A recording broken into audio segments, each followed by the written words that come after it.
भारत के छत्तीसगढ़ राज्य की लोक कला पंडवानी को विश्व भर में पहचान दिलाने वाली महान कलाकार तीजन बाई अब हमारे बीच नहीं रहीं।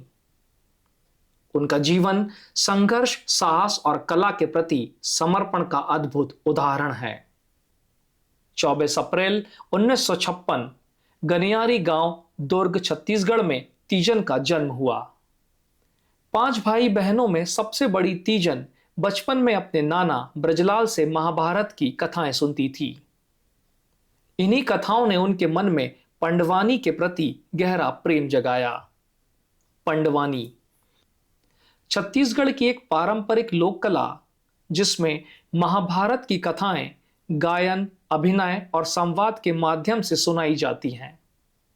इसमें 2 प्रमुख शैलियां हैं, वेदमती जिसे बैठकर प्रस्तुत किया जाता है, तो वहीं दूसरी है कापालिक जिसे खड़े होकर अभिनय के साथ प्रस्तुत किया जाता है।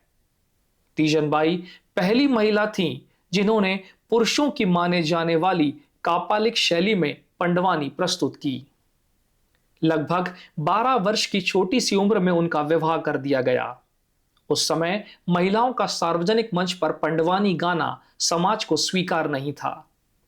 विरोध के कारण उन्हें परिवार और समाज से बहिष्कार तक झेलना पड़ा, लेकिन उन्होंने हार नहीं मानी और एक छोटी सी झोपड़ी में रहकर भी अपनी साधना जारी रखी।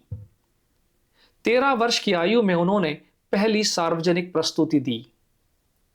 प्रसिद्ध रंगकर्मी हबीब तनवीर ने उनकी प्रतिभा को पहचाना। इसके बाद उन्हें बड़े मंच मिले और उन्होंने भारत ही नहीं बल्कि France, Britain, Japan, Germany, Italy सहित अनेक देशों में पंडवानी का प्रदर्शन किया। उनकी आवाज, अभिनय और तानपुरे का प्रयोग अद्भुत माना जाता था।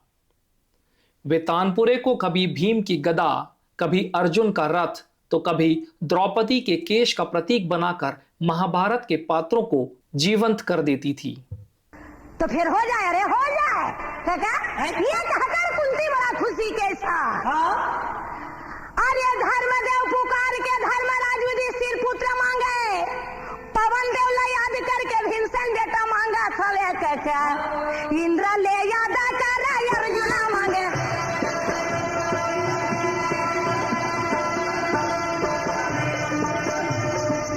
तीन पुत्र हो गए कुंती के, माद्री मुँह फूलो है, पांडु के थे कुंती हुल माला दे दे। एक वक्त माद्री हमालल पहुंचाई तहाले, यशवनी कुमार के यादा महुला बेटा के जा, महुला बेटा के जरूरी है। 1988 में उन्हें पद्मश्री से सम्मानित किया गया।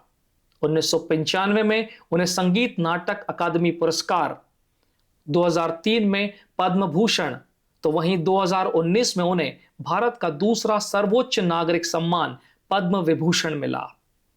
तीजन बाई ने केवल पंडवानी नहीं गाई बल्कि उसे विश्व भर में सम्मान दिलाया। उन्होंने ये साबित किया कि प्रतिभा और दृढ़ निश्चय सामाजिक बाधाओं से कहीं अधिक शक्तिशाली होते हैं। वे छत्तीसगढ़ और देश के विभिन्न सांस्कृतिक कार्यक्रमों में समय समय पर पंडवानी की प्रस्तुतियां देती रहीं और युवा कलाकारों को इस लोक कला का प्रशिक्षण एवं मार्गदर्शन भी देती रहीं। द्रौपदी कहे स्वामी, ये भाई बंधु सब एक दिखावा है, संसार में मेरा कोई नहीं। या मन में सोच कर देवी द्रौपदी कहे कन्हैया, आप तो दया के सागर हो मुरारी, बचाओ मेरे लाज बचाओ। ये बात सुन के कृष्ण जी चौक के आगे आवे। रुक्मणी कहे प्रभु आगे जात क्यों न तो पाछे लौट के आवत काबर नहीं। ये बात ले सुन के कहे क्या बताऊं रुक्मणी, यह समय तो द्रौपदी के ऊपर में कष्ट दुखा है। रुक्मणी कहे स्त्री के लाज ही एक इलाज है, इस वक्त लाज आप बचाइए। कृष्ण जी चाहे छलांग गरुड़ में, कृष्ण जी भाग गए और वो पेड़ के साथ नौबत रहे।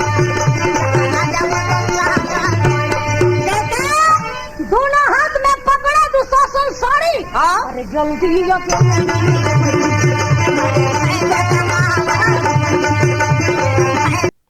बढ़ती उम्र और स्वास्थ्य संबंधी समस्याओं के कारण पिछले कुछ समय से उनकी सार्वजनिक प्रस्तुतियां कम हो गई थी, लेकिन वे लोक कला से जुड़ी रहीं।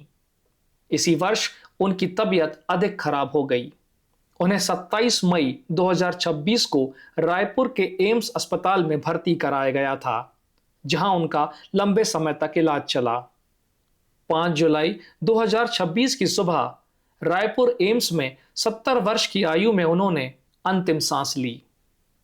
उनका निधन भारतीय कला एवं संस्कृति की अपूरणीय क्षति है। तीजन बाई जी को हमारा कोटि कोटि नमन।